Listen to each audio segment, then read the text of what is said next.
Hi guys, welcome back to the channel. I'm Office Bloke Daz. Office Bloke Aidan. Here we are, two of us on the sports edition. Yep, two of us. Sports is your thing. Leave us a like and subscribe if you don't mind. Try and get through all kinds of sports we are. Yep. All different types. A lot of people ask me, do you think Wrexham will ever get in the Premier League? And I went, there's no reason why they can't. Yeah, you can't write it off, can you? You can't just go from where they are to the Premier League. Don't work like that. Luton did it. No, you can't. You can't go from where they are to the Premier League. You have to go up, play a season, win that, go up, play a season. Oh, right, yeah, obviously, yeah. Win that. You can't just move straight to the Premier League. No, yeah. Just for people who might not know, right? So now they've gone from non-league to League 2. Went up from League 2, they're now in League 1 this coming season. Yeah. Right? So we're that far. I don't know how old this video is, but it's going to say they're now in League 1. From League 1, they've got to go to the Championship. Got to get promoted from League 1, then go into the Championship, and then finish in the top 2 or to automatic promotion into the Premier League, or finish in the top 6 for between 3rd and 6th for the playoffs. And that's how they would get to it says when, that's well, the I don't route. think you're looking probably like a very long time. It's not easy. No. It's not often done. It probably won't, like, it's more likely than not that it won't happen, right? Probably. Let's see the other teams that have done it. Can you think of anyone that's done it? Luton did it. Wimbledon. Charlton. Did Charlton do it? I don't know. Did Charlton do it? Charlton were in the Premier League. I'm not sure if they went down Should we have a watch? all the way. Let's go. When will Wrexham reach the Premier League? Wrexham have just been promoted into the football leagues, and there's one question on everyone's lips, and that is, when can we expect them in the Premier League? And I thought, you know what, let's dig into the data. And so what I've done is I've gone through all of the teams who've moved from the 4th tier up to the 1st tier within the Premier League era. So that's since 1992-93 season. And here they are. These are all of the teams who've been promoted from the 4th tier up to the Premier League in that time. Now, as a caveat, during that period... Yeah, at the same time, Bournemouth. though. Yeah, Bournemouth. What was it thingy there? I can't see now. They're all teams that have probably gone from like the 2nd division down to the 4th, up to the 3rd, up to the 2nd, down to the 4th, and then done it back, and then done it from the 4th to the 1st. Yeah, then. yeah. Do you know what I mean? Yeah, well, Wrexham were in the 1st division years ago. Yeah, but that was a very long time ago. Yeah. Do you know what I mean? Some of the names of the leagues have changed, so what I'm going to do in this video is refer to tiers, so 4th, 3rd, 2nd and 1st tier. Now there's a few interesting things to notice here. You can see there's only 5 teams who took longer than 20 seasons to get into the Premier League, and of these teams, 4 of them are quite interesting. That's the 4 teams with asterisks here, so we've got Bradford, Reading, Burnley and Brighton. Now each of these teams didn't have a continuous upwards trajectory. Actually, what happened is they were relegated from the 2nd tier into the 3rd tier at some point, which accounts for the fact that it took them longer than 20 seasons. We do have Barnsley here, who got promoted in 97-98. They're quite impressive because they actually didn't have a relegation. They simply went up the divisions and took forever to get out of some of them. And speaking of teams who took forever to get somewhere, we've got Wolves here, who actually got through the first 2 tiers of their promotions quite quickly and then spent forever in the Championship. So they sit between the teams who took more than 20 seasons to get promoted and the rest of the teams who took less than 15 seasons to get promoted. But what we learned from this overall data set is that it's going to take you about 14 seasons on average to get from the 4th tier to the 1st tier in the Premier League era. And actually there's a really interesting weighting to that time frame, because most teams don't spend that much time in the 4th tier, so only 3.4 seasons in the... And that's only for the small amount of teams that have done it. Yeah. Getting out of the 4th tier is relatively... If you bring players down from the 2nd and the 3rd tier into the 4th tier, you're pretty much guaranteed. You need money, but you're pretty much guaranteed to go up into the 3rd tier, right? To go into the League 1, right? Which is what Wrexham have done. They brought in players... Because it's not too dissimilar to the 2nd, like League 2 is not that different to National League. Yeah, and when you look at players who can play in the Championship, and they've got a Championship manager, I don't know, in Phil Parkinson, but when you look at Ollie Palmer and Paul Mullin, people out there, Championship players, I think. League 1, probably. League 1, Championship or League 1 players. But when they go down now when they've moved up now to League 1, they'll be pulling in players from the Championship. Yeah. Who want the ride. They're even talking about signing Gareth Bale. Don't know, people like that. But, yeah. Hasn't he retired?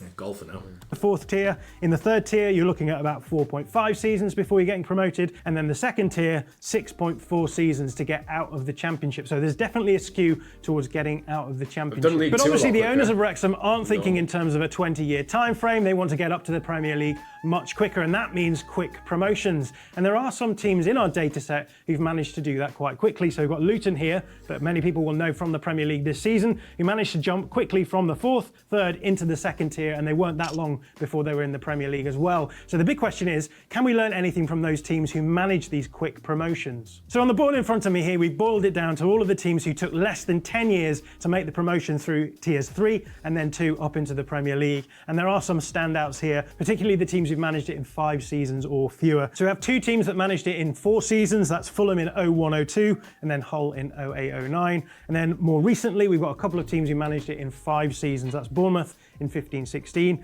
and then Luton, as we've said, who managed it last season. So what lessons can we learn from these teams who got quick promotions? Well, let's begin with Fulham, because Fulham got promoted in 01-02, but they have been bought out by Mohamed Al Fayed in 1997, which is at the very beginning of this process. He puts a lot of money into the club, and that money helps them get to the Premier League very quickly. The same is true of Hull. They had a couple of takeovers in the early 2000s, which allowed them to put a bit more money into their team, and again, that translates into very quick promotions as well. And so obviously money can be very helpful if you're looking to get your team promoted quite quickly. It is worth mentioning that Hull did have Phil Brown as the manager in this period, and so good management along with a bit of money to help you along is a really nice recipe for success at getting your team promoted. Now, if we come to Bournemouth and Luton, they don't necessarily have great financial backing, but what they do have is a really nice blend of good management and consistent play style, which carries them up the divisions. And so with Bournemouth, we have Eddie Howe getting them promoted into the 3rd tier. He does leave, he goes to Burnley and comes back,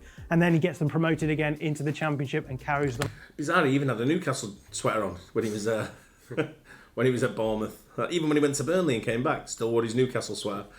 Up into the Premier League. So even though he's gone for a season, you still have that continuity over this stretch carrying them up into the Premier League. Similarly with Luton, the manager who carries them through the divisions is Nathan Jones, but again, he does leave. Actually, he gets them promoted into the 3rd tier. He then leaves and it's left to Mick Harford to get them into the Championship, but then Nathan Jones comes back. He has them on a promotion trajectory, and then he leaves again to go to Southampton, handing over to Rob Edwards, who similarly retained the same play style at the end of that season to get them into the Premier League as well. So despite the fact there's a lot of chopping and changing, there is still that blueprint that carries them all the way through the divisions. So money and management are the 2 key things here. So let's have a look at Wrexham to see how they compete on both fronts. So let's start with money first, and the good news is that Wrexham are really well placed to do well in the 4th and the 3rd tier, because both of those divisions are ruled by the salary cap management protocol, which is a really fancy way of saying there's a salary control. What that looks like is that you can only spend a certain amount of your revenue on salaries. In the 4th tier, you can spend 55% of your revenue on salaries, and in the 3rd tier, you can spend 60% of your revenue on salaries. Now, as we can see from the data in front of me here,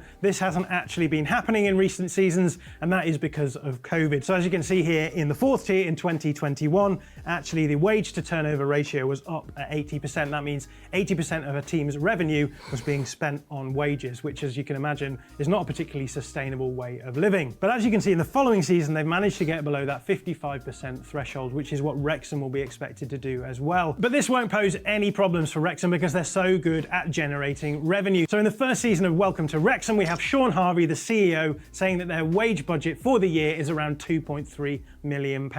Now, since then, they have renegotiated some contracts, so that figure is now thought to be closer to 2.5 million. But if we think about it in terms of a 55% wage to turnover ratio, then Wrexham only have to make around £5 million for that to work. And actually, in terms of our best estimates based on the last year, Wrexham are much more likely to be up closer to about £10 million in terms of revenue, which gives them around £5.5 million worth of wage budget to play with, which is much higher than the season before, all of which suggests that Wrexham are fine because they're making so much revenue that they're going to be able to cover the costs of their wage bill. If they make it to the 3rd tier, that's going to add another £500,000 to their wage budget, even if their revenues don't increase. And so again, they're probably likely to be fine in that instance. But that brings us to the Championship, which, as you can see, is a nightmare when it comes to wage to turnover ratio. 2021, that was up at 126%. That means that on average, most teams are spending more on their player wages than they're getting back in revenue, which is not a recipe for sustainable football club running. As you can see, those figures are coming down, but it is still very high, and a big reason for that is that the Championship doesn't come under the same squad cap management protocol that the other 2 tiers do. Instead, the Championship is regulated by FFP, which are probably a bunch of letters that you have heard before, because that is the same principle that is applied in the Premier League. Now, the FFP rules for the Championship are that you have a 3-year window, and each window you can make £5 million worth of loss. So that's a total of £15 million over that 3-year window. Now, there is provision to go up to £13 million worth of loss every year, as long as your owners are putting money in for that loss. So that means in total, you can make losses of up to £39 million a year in the Championship over a 3-year window. And what that means is there's a lot of teams in the Championship who are operating at very high levels of loss. So this is a list of profit before tax for the Championship clubs in the 21-22 season. And as you can see, the majority of those clubs are actually losing money. Now, we do have a couple of teams here that have made a lot of money, but it's worth noting that Why is Stoke making so much money? They're sponsored by Bet365. The girl who owns Bet365 is a big Stoke resident. Right. And she's bought up loads of land, and I think it's called the Bet365 Stadium now. It's been for a while, I know. Oh, it has? Yeah. Right, so she's probably got the Bet365 Stadium. They have 365 on the shirt. Probably, I don't know what else Stoke have got that's but I know they're very heavily backed by the girl who owns Bet365. Right. Yeah, so that could be what it is. the figure for Stoke actually includes exceptional items, and they were actually operating at a loss of around 39 million, which puts them right down here in the pack. The Championship is a brutal league from a financial perspective, and if you get stuck in there for a while, it's going to cost you a lot of money. And to illustrate that, we've just got a chart here which shows you how much money was thrown into Championship clubs in a 10-year stretch that ended in 21-22. As we can see, Fulham hands and away the biggest spenders here, pushing £750 million spent over that period. We also have QPR over the £250 million mark as well. But still a load of clubs here spending well over £100 million in a bid to get to the Premier. Blackpool went backwards. I think they got docked points, didn't they? Didn't they have some kind of? Didn't they This go, is didn't they go into administration? What did they have to like spend, or did they? I think they went into administration. Blackpool went down a couple. Load of clubs here spending well over £100 million in a bid to get to the Premier League. And the reason why you might make that bid is because the Premier League is very lucrative. So if you get into the Premier League, even if you get immediately relegated, you're going to make an estimated £170 million from 3 seasons, which is obviously a massive pot of money, and that is what those owners are chasing. But if a promoted side can survive in the league for even 1 year, then the projected financial benefits are massive as well, because as soon as that happens, they're then entitled to a greater tranche of the parachute payments, which means over 5 seasons, they're projected to earn around £290 million. Again, a massive chunk of money, and that is the pot of gold that many of these owners are chasing after. So how much will it cost for Wrexham to make it from the 4th tier up into the Premier League? Well, we handed this problem to Tifo's financial expert, Abhishek Raj. He crunched the numbers and he came back to us with a few estimations. So he estimates for Wrexham to get from League 2 to League 1, it's going to cost around $10 million. The same again from League 1 to the Championship. But once you get to the Championship, those costs rocket right up. So he reckons that once you get to the Championship, the cost of getting into the Premier League is then going to be around $150 to $200 million. Now, I've included these figures in dollars because the owners of Wrexham are American. Now, those owners are in fact Ryan Reynolds and Rob McElhenney. Isn't Ryan Reynolds Canadian?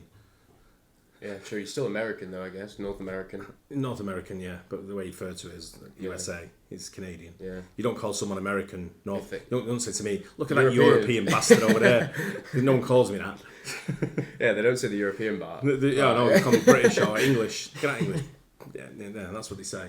Who are very famous actors in the United States, I'm told. Which is good news when you're in the National League because they have a lot of money, but relatively to the Championship, they do not have a huge amount of money. Actually, we've estimated that their value together is around $400 million. If you make it to the Championship, it's then going to cost you $200 million on average to get out of that league. And that's what you don't have to watch out for if you like get to the Championship and just all you're thinking about is promotion. You easily get relegated. You could from do, the yeah, but Championship. the net worth of the owners doesn't necessarily translate into what the investment into the club, because you're going to get sponsorship. Yeah. And I know they've got big name sponsors. You know, they've got United Airlines at the moment on the shirt sponsor. You know, they've got probably naming rights for the racecourse ground. They're probably going to go through getting through there. You've got TikTok was one of the old sponsors. You had these aviation gin that was there, and these guys have got connected. You've got the Netflix series, which is obviously going to get more money. It's not on Netflix, that's the only thing. It's not on Netflix. No. What is it? It's on Disney. Oh, is it Disney, is it? Whatever it's on anyway, Apple TV or whatever it's on.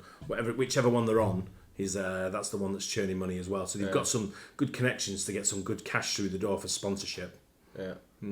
actually accounts for around 50% of the net worth of these two guys. And so if they are going to get out of the championship, the odds are they're going to have to try and find money from somewhere else. But that's not a problem either, because they have access to resources that most other clubs at that level simply do not have. And that's where the Disney Plus series comes in, because these owners won't just be asking for investment, they'll be offering something themselves: exposure. And this is why massive corporations like TikTok or United Airlines are willing to sponsor a team who are in League Two, because you're not just paying for a name on a shirt, you're paying for a name on a shirt which is appearing on a global TV series. And the potential benefits here are exponential, because the further up the divisions that Wrexham go, the more appealing that sponsorship is going to be, and so they'll attract bigger and more lucrative sponsorship deals. So when it comes to money, Wrexham look to be really well set to make it up to the Premier League without any hitches. But as we said, there are two aspects that are really impactful when it comes to getting promoted to the Premier League, and the second one is management. So on the board in front of me, I've got what is probably Wrexham's best 11 going into this season,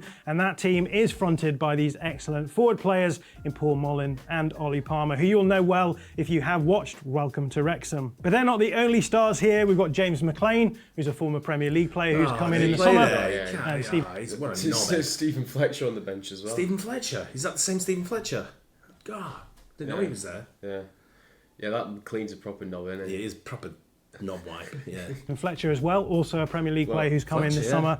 And there's some excellent players as well across the pitch. So Elliot Lee, for example, who's a really important cog for them in the heart of their midfield. And so in many respects, this is a team who would be comfortable playing at a higher level, which bodes well for Wrexham's future. But that doesn't mean to say that they do this at the expense of the tactics. So they do have a very direct style. They like to try and build up from the back, particularly through the wide areas, to try and then get the ball into the box to their star forwards. But if their attempts at building out the back aren't working, then they still have the option of going long to someone like Ollie Palmer, who's quite a tall forward, who can then play the ball off into Paul Mullin or into the midfielders, and they can generate chances in that way. So they can play quite a direct style of play as well. But the problem becomes that you can sometimes become too reliant on your star forwards to generate chances, and all you end up doing is getting the ball into the box for them. For example, you may have seen a lot of people talking about the fact that Ben Tozer, who is one of the centre-backs, has a massive throw on him, so he can get the ball from these long throw situations into the box, into Palmer and Mullin, and they will often score in that way. And obviously set pieces will be a dangerous source of goals as well. Why might this be a problem? Well, to quote Juanma Leo, the faster the ball goes forward,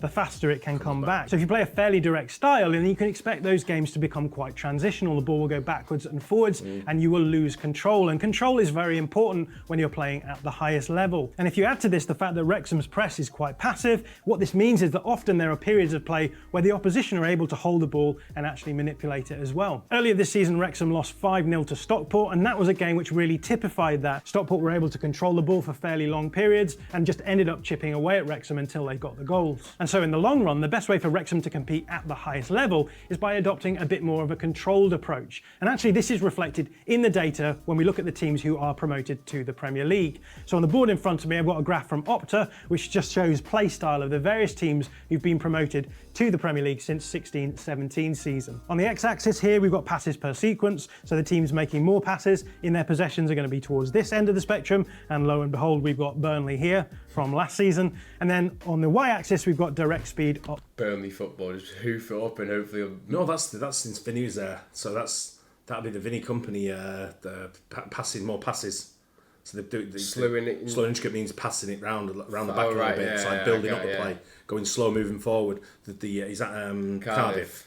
So Cardiff fast and direct, just hoof it. Cardiff's the hoofer. Yeah. Burnley's is pass it round and do the Man City style. That's under company, that for sure. Yeah.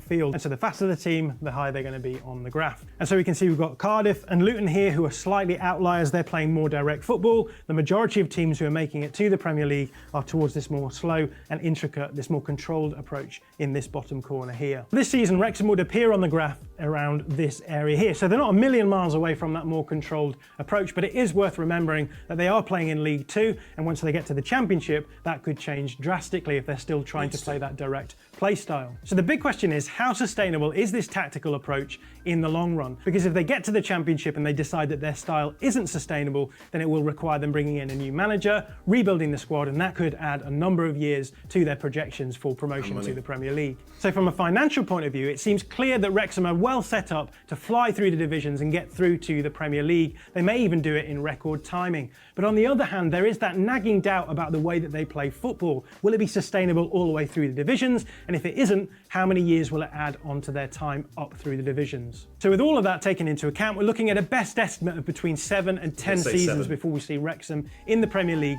playing sustainable Premier League football.